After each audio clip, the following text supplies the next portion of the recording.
The mystic arts. We harness energy and shape reality. We travel great distances in an instant.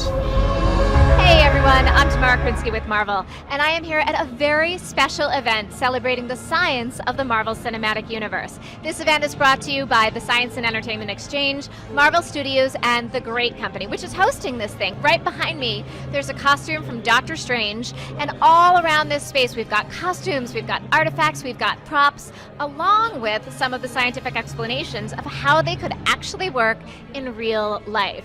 The cool thing is, the highlight of the evening is the number of talks that are being given by scientists, many of whom have actually been advisors on Marvel movies. I'll be sitting down with them, finding out their secrets. So for those who may not be familiar with the Exchange, can you talk a little bit about the mission? The Science and Entertainment Exchange is a program of the National Academy of Sciences, and that the National Academy of Sciences is a private, nonprofit institution. Marvel is science fiction in a lot of ways, you know, and it's always helped to have one foot in the fantastical and all the exciting things that can't really happen in our world, and one foot in real science. There are sort of two angles of attack that you can get into when you as a creative or a writer are working with a consulting scientist. And one is the blue sky period, where you're not sure what your story is yet, and you just want to look for interesting gaps out of which mysteries might emerge.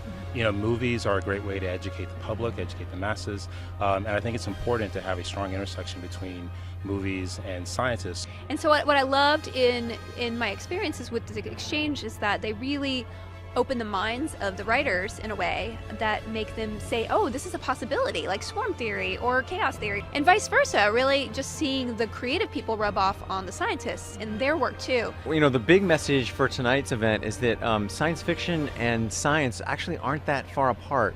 Are these superpowers that we see in all the Marvel movies something that actually can be real? How much of this is science and how much of it is science fiction? And I think what the really fascinating thing is that most of this is based in science, and there is a feasible path to get there today. And they get so excited about what they're doing, and then downstream, I think the scientists also, they know how inspired they were by the movies and the television shows that they watched as kids. You know, we talk about all these superhero movies that Marvel does. I mean, we're trying to create the superheroes of tomorrow, the next generation of scientists that will solve all the problems and think of the next great inventions.